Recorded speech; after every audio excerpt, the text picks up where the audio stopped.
लेकिन इस बीच एक बड़ी खबर, बेरूत में हमले के बाद इजराइल में अलर्ट कर दिया गया है। तेल अवीव और हाइफा में रेड अलर्ट जारी किया गया है। हाइफा के लोगों को शेल्टर्स में रहने के लिए कहा गया है।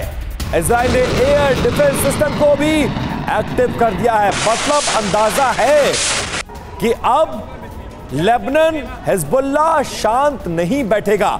विनोद ऑगस्टिन सर हमारे साथ है। विनोद सर, दो बातें।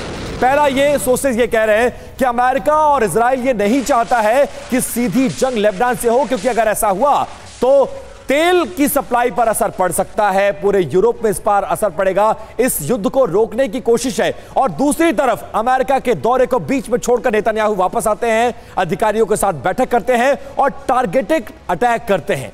मकसद, मोटिव, इंटेंशन क्या है, इंपैक्ट क्या होगा? देखिए, दो चीजें हमें समझना जरूरी है। जो लेबनान है, लेबनान एक तरह से दो भाग में बटा हुआ लैंडलॉक्ड कंट्री है। तो लेबनान को इजराइल पे जमीनी हमला, आर्मी के तरफ से हमला करना, एक हाथ पीछे बांध करके लड़ाई करने लायक जैसा है। इसको समझाने के लिए मैंने मैप लगाया अपने दर्शकों के लिए। ये आप देखते हैं, ये इस वैली को, ये जो मेरे पीछे तरफ जो ये है बेरूत, ये है त्रिपोली। तो और इसके इस तरफ आप देखेंगे ये पूरा पहाड़ी इलाका है, और पहाड़ के इस तरफ बोलते हैं बेका वैली। तो आपको बेका वैली के रास्ते ही आर्मी को लाना पड़ेगा। बेका वैली के दाएं और बाएं पहाड़ है, और ठीक इधर दमस्कस है जो सीरिया में है।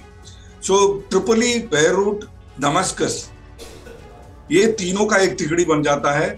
अगर ये तीनों मिल करके अटैक करेंगे तभी जाकर के अटैक सक्सेसफुल रहेगा। बेका वैली से अटैक पहले भी हो चुका है, और बेका वैली में लेबनान को बुरी तरह मुंह की खानी पड़ी। और रही बात ये मोहसिन फिकर या फौज फिकर की जो बात कर रहे हैं हम, ये 40 साल से फाउंडिंग मेंबर है हिजबुल्लाह का। IRGC ने हिजबुल्लाह को जब फॉर्म किया था, IRGC एक बैंड ऑर्गेनाइजेशन है ईरान का, तो ये एक एशिया फ्रंट है हिजबुल्लाह, IRGC का एक फ्रंट है।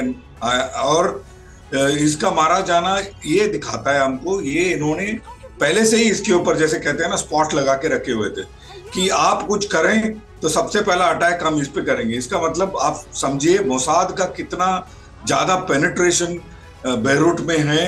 और मुझे ये लगता है कि हिजबुल्लाह के जो टॉप कमांडर लेवल तक इनका मोसाद का पेनिट्रेशन है, और जिसकी वजह से ये इनको इंटेलिजेंस मिला कि फौज को कहाँ था और किस तरह से अटैक किया जा सकता है। और उसी रात, परसों मैं निशान जी के साथ ये डिस्कस कर रहा था कि ये बेरूत वाला अटैक इज इमिनेंट, आज रात या कल रात होगा, उसी रात ये हुआ ये अटैक। और सबसे महत्वपूर्ण बात जो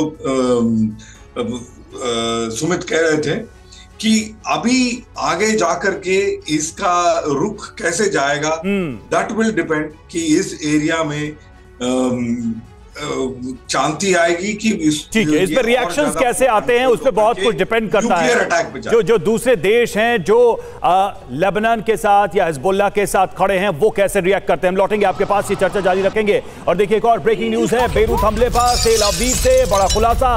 अमेरिका से लौटते ही नेतन्याहू ने तैयार किया था प्लान। पहली ही बैठक में नेतन्याहू ने बदले का फैसला ले लिया था। इजराइल के दुश्मन को खत्म करने की रणनीति बना ली गई थी, और उसके बाद अब देखिए वो रणनीति जमीन पर उतरती नजर आ रही है। हमले शुरू हो गए हैं इजराइल की तरफ से, IDF की तरफ से बेरूत के ऊपर।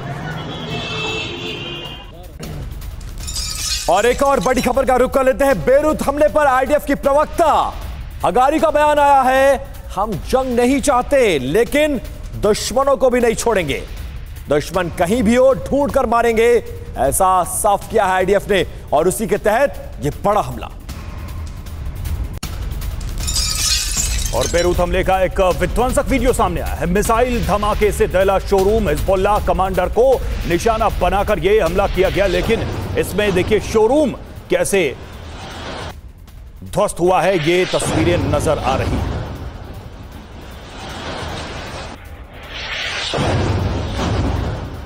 ये तस्वीरें लगातार हम तक आ जाएं। मनीष, एक चीज मैं अगर कहूं कि ये जंग अगर आगे बढ़ती है, ये लड़ाई आगे बढ़ती है, बड़े देश इसमें इन्वॉल्व होते हैं, तो क्या इसको ऐसे भी समझ सकते हैं कि इस युद्ध के एक जियोपॉलिटिकल इंपैक्ट के रूप में नाटो टूटेगा और इस्लामिक गुट जो है एक साथ जुटेगा, यानी कि उनके शिया सुन्नी के जो भी फ्रैक्शन रहे हैं, जो भी प्रॉक्सीज रहे हैं, वो एक साथ आएंगे और नाटो उसमें दरार पड़ती जाएगी, वो बड़ी होती जाएगी। तुर्की का स्टैंड तो यही बता रहा है। आप कैसे देखेंगे इसे? देखिए, इसमें कोई दो राय नहीं है कि इस पूरे संघर्ष के बीच में कहीं ना कहीं एक मुस्लिम फ्रेटर्निटी वाली बात तो है ही। तमाम जो मुस्लिम कंट्री है वो धीरे धीरे ही सही लेकिन इजराइल के खिलाफ एकजुट हो रहे हैं। लेकिन हाँ, इजराइल के साथ दिक्कत यह है कि इजराइल के समर्थन में नाटो के सभी देश दिखाई नहीं दे रहे हैं। जब ये जंग फिलिस्तीन के खिलाफ होता है तो आप देखिए बहुत सारे यूरोपीय देश जो बहुत प्रोमिनेंट हैं वो सब इजराइल की रणनीति को बहुत अधिक पसंद नहीं कर रहे हैं। इसलिए मुझे लगता है कि ये नाटो बनाम रेस्ट की लड़ाई नहीं होगी या नाटो में टूटफाट नहीं दिखाई देगी। हाँ, ये बात जरूर है कि बहुत सारे देश अनऑफिशियली या ऑफिशियली इजराइल के साथ खड़े रहेंगे और वो हैं भी। याद करिए 14 अप्रैल को जब ईरान ने हमला किया नहीं, तो लेकिन अमेरिका और तुर्की कैसे इसको डील करेंगे? कैसे डील करेंगे अगर वो दो खेमों में बट के लड़ते हैं तो? देखिए, तुर्की का जो कैरेक्टर है उसके साथ अमेरिका और नाटो देश डील कर रहे हैं। तुर्की चाहे रूस यूक्रेन के युद्ध में हो, वहां पर भी वो डबल स्टैंडर्ड है। इजराइल और आर्मेनिया और अजरबैजान के जंग में भी है। तो तुर्की के साथ डील करना इजराइल अमेरिका की मजबूरी होगी। अहम बात यह है कि इन सब के बावजूद इजराइल की रक्षा से कोई कॉम्प्रोमाइज नहीं करेगा। बिल्कुल मनीष, और इजराइल सब कुछ कर सकता है लेकिन अपने मुल्क, अपनी जमीन और अपने लोगों की सुरक्षा से कोई कॉम्प्रोमाइज नहीं होगा। इस बड़ी खबर पर बने रहेंगे, एक एक अपडेट आपको देते रहेंगे और ये बताते रहेंगे कि वर्ल्ड में क्या चल रहा है और जंग के मैदान में क्या कुछ चल रहा है। बहुत शुक्रिया फिलहाल आप दोनों मेहमानों और दोनों संवाददाताओं का। आगे बढ़ते हैं और आपको बता दें कि जिस जगह पर इजराइल का हमला, उस जगह से टीवी9 भारतवर्ष के संवाददाता की हम आपको रिपोर्ट दिखाने जा रहे हैं। टीवी9 पर देखिए, पूरा अल हीक इलाका हिजबुल्लाह के गढ़ में पहुंचा था टीवी9 भारतवर्ष के संवाददाता Sumit.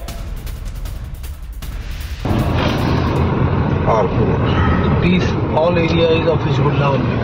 Yeah, all. Yeah, there is no And how long it is? How big it is? Yeah, we are going in it. It's a big area, that means.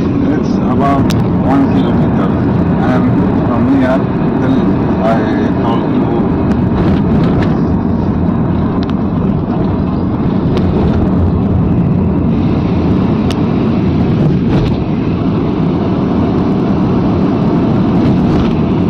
How should I spell it?